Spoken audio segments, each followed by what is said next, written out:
Welcome to day 6. This is professor Vinod Kumar.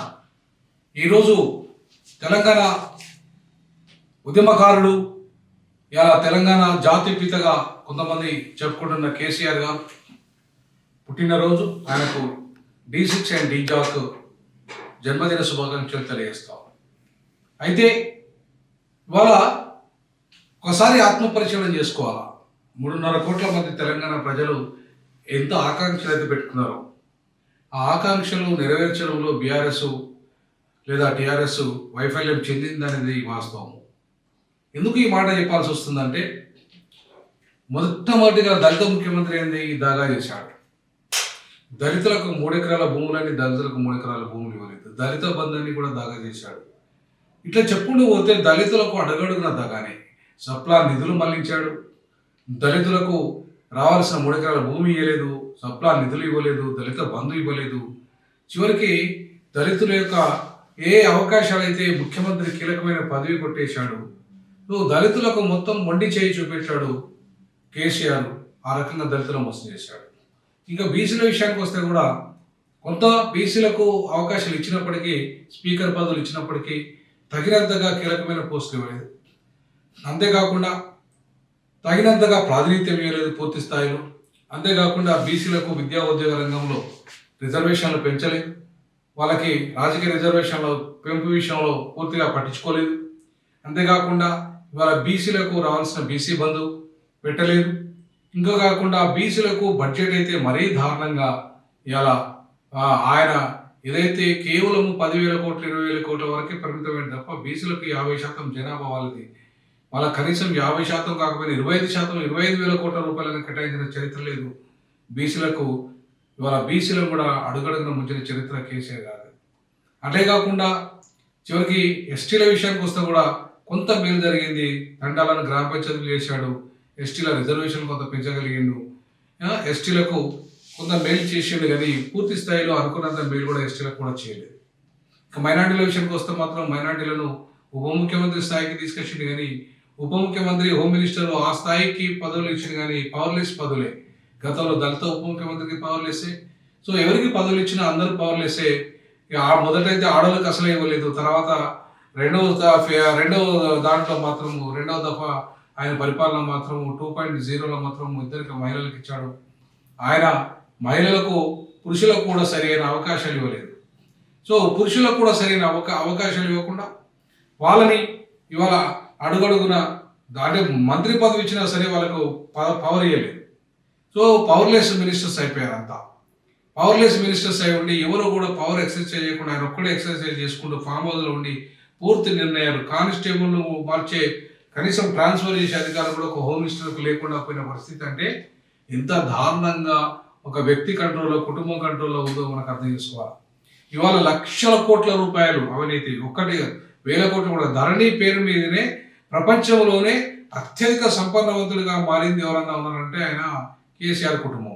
ఇలా ధరణి పేరుతో కొన్ని 1,000 కోట్ల విలువ చేసే సంపదనంతా, భూమినంతా, ముఖ్యంగా పేదల భూములంతా కబ్జా చేసి పేదల భూములంతా కూడా ధరణి పేరు మీద పేర్లు మార్చి ఇలా అమ్ముకొని, పెట్టుబడిదారులకు అమ్ముకొని, బడా వ్యాపారవేత్తలకు అమ్ముకొని లక్షల కోట్లు సంపాదించిన చరిత్ర ఇవాళ వాళ్ళ కుటుంబానికి. కాబట్టి ఏ రకంగా చూసినా తెలంగాణ 60 ఏళ్ల పోరాటము, 1200 మరణాలు, కోట్లాది మంది ప్రజల త్యాగాల ఫలితంగా ఏర్పడ్డ పూర్తి తెలంగాణ ఫలాలంతా ఆ కుటుంబం అనుభవించింది. ఇలా ఒక వాచి కోట్లాది రూపాయల విలువ చేసే వాచి బూర్జు ఖలీఫాలో పెద్ద పెద్ద బంగ్లాలు కొనే పరిస్థితికి ఇలా కేసీఆర్ కుటుంబం ఎదిగింది. కేసీఆర్ కుటుంబము ఇలా భారతదేశంలో మొత్తం ఉన్న ఎంపీలందరినీ కొని భారత ప్రధానమంత్రి పదవి కూడా కొనే పరిస్థితికి కేసీఆర్ కుటుంబం నెట్టబడ్డదంటే ఎంత పెద్ద ఎత్తున అవినీతికి పాల్పడిందో మనకు అర్థమవుతుంది. కాబట్టి ఇవాళ కేసీఆర్ కుటుంబము ఇంత పెద్ద అవినీతి, మొత్తం అవినీతికి దారులు వేసి మొత్తం ఇవాళ తెలంగాణ ఒక మోడల్ తెలంగాణ నిర్మించాయి. ఇలా మొత్తం పేద ప్రజల బతుకులు మార్చడం కేసీఆర్ అనుకుంటే నిజంగా వాళ్ళ బతుకులో మన్ను కొట్టిన పరిస్థితి మనకు కనబడుతుంది. సో కాబట్టి ఇవాళ ఆ రకమైన సిచ్యువేషన్స్లో కేసీఆర్ గారు ఈరోజు చరిత్రలో తెలంగాణ రాష్ట్ర సాధన ఆయన ఒక్కడి వాళ్ళని అయినట్టుగా, మిగతా వాళ్ళ పోరాటం లేనట్టుగా చిత్రీకరణ, చరిత్రను వక్రీకరించి రాయించుకున్నాడు. రాజుల చరిత్ర రాళ్లపాలైనట్టుగా కేసీఆర్ తప్పుడు చరిత్ర కూడా ఖచ్చితంగా అది రేపు చరిత్రగానే మిగిలిపోతుంది తప్ప వాస్తవ చరిత్రగా రాదు. వాస్తవ చరిత్రను రాయాల్సిన అవసరం ఉంది ఇవాళ. ఇలా కేసీఆర్ ఏదైతే దొంగ చరిత్ర రాసుకున్నాడో ఆ చరిత్రను తిరిగి పునర్లిఖించాల్సిన అవసరం ఉంది. తెలంగాణలో ఏం జరిగింది, ఏ వర్గాలు నిజంగా పోరాటం చేశాయి, నిజమైన త్యాగాలు ఎవరి, భోగాలు ఎవరి, ఆ రకంగా చూసుకుంటే ఇవాళ ఒక వ్యక్తి చుట్టూ, కుటుంబం చుట్టూ పూర్తి తెలంగాణ యావత్ కోట్లాది మంది ప్రజల ఆకాంక్ష అంతా నెరవేరకుండా వాళ్ళు మాత్రం బాగుపడి వాళ్ళకు మాత్రమే ఉద్యోగాలు వచ్చి వాళ్ళు మాత్రమే పవర్ను అనుభవించి ఆ కుటుంబమే బాగుపడితే మొత్తం యావత్ తెలంగాణ జాతి ప్రజలంతా బాగుపడేట్టుగా కలరింగిచ్చి ఇవాళ చేసిన చరిత్ర కేసీఆర్ది. కాబట్టి మొత్తంగా వైఫల్యాల చరిత్ర కేసీఆర్ది. సరే, కొంత అభివృద్ధి చేశాడు. అంబేద్కర్ 125 విగ్రహాలు పెట్టాడు, సెక్రటరియట్ కట్టించాడు, చరిత్రలో మిగిలిపోయేటట్టుగా యాదాద్రి పునర్నిర్మాణం చేశాడు. ఇట్లా కొన్ని చేశాడు. చేయలేదని పూర్తి చేయలేదని అనట్లేదు, కానీ చేసిన దాంట్లో కన్స్ట్రక్టివ్గా చేసిన చరిత్ర లేదండి. కానీ తెలంగాణ పునర్నిర్మాణం అంటే ఎమ్మెల్యేలు కొనడం, అమ్మడం, కొనడం, ఆ రకంగా అన్ని పార్టీలలో ఎమ్మెల్యేలు కొనుక్కొని తన కొడుకు కోసము ప్రధాన ముఖ్యమంత్రి అనుకున్నాడు, కానీ ఆ కాలం కూడా నెరవేరలేదు. కాబట్టి ఇవాళ కేసీఆర్ ఆయన చరిత్ర అంతా కూడా అవినీతిమయమైపోయి ఒక మరకగా ఏర్పడ్డది. నిజంగా ఒక తెలంగాణ జాతిపితగా వెలగాల్సిన కేసీఆర్ త్యాగ పురుషుడిగా ఇలా రాజకీయాల నుంచి నిష్క్రమించాల్సిన కేసీఆర్ అవినీతి పరుడిగా ముద్ర వేసి ఇవాళ త్యాగాలను కాకుండా తనకు భోగాలు అనుభవించిన చరిత్రగా ఇలా నేను నా పిల్లలు ఇద్దరమే, నా పిల్లలు అమెరికాలో ఉంటారు, మేమిద్దరము ఇంత సారాడు వండుకొని తింటే అయిపోతుంది, మాకు ఏ దాంతో పడలేదు, తెలంగాణ కావలి కుక్కలా ఉంటాను కేసీఆర్ ఇలా లక్షల కోట్లకి ఎట్లా ఎదిగాడు, ఒక కుక్కలాగా బరి తెగించి ఎట్లా తిన్నాడు, ఈ తెలంగాణ ప్రజల దోపిడీ సొమంత ఎట్లా దోపిడీ చేసిండు అనేది మనం పరిశీలించాల్సిన అవసరం ఉంది. చరిత్రను రాయాల్సిన అవసరం ఉంది, తిరిగి రాయాల్సిన అవసరం ఉంది. ఈ 10 ఏళ్లలో ఏం జరిగింది, గతంలో తెలంగాణ పోరాటం ఎట్లా ఉండే, తెలంగాణ అస్తిత్వం ఎట్లా ఉండే, తెలంగాణ ప్రజల యొక్క ఆత్మగౌరవం ఎట్లా ఉండే, స్వేచ్ఛ ఎట్లా ఉండే, స్వేచ్ఛకు సంబంధించిన పోరాటాలు ఎట్లా ఉండే, ఇలా తెలంగాణ సాయుధ పోరాటం నుండి మొదలుకుంటే తొలి దశ మరి దశ తెలంగాణ పోరాటం వరకు, అలాగే ఇవాళ స్వతంత్ర పోరాటం ఒకవైపు కొనసాగుతున్న క్రమంలో కూడా నిజాం వ్యతిరేక పోరాటాలు, దొరతనానికి వ్యతిరేకమైన పోరాటాలు, నిజాం నిరంకుశ విధానాలకు వ్యతిరేకమైన పోరాటాలు చేసిన చరిత్ర ఇవాళ తెలంగాణ ప్రజలది.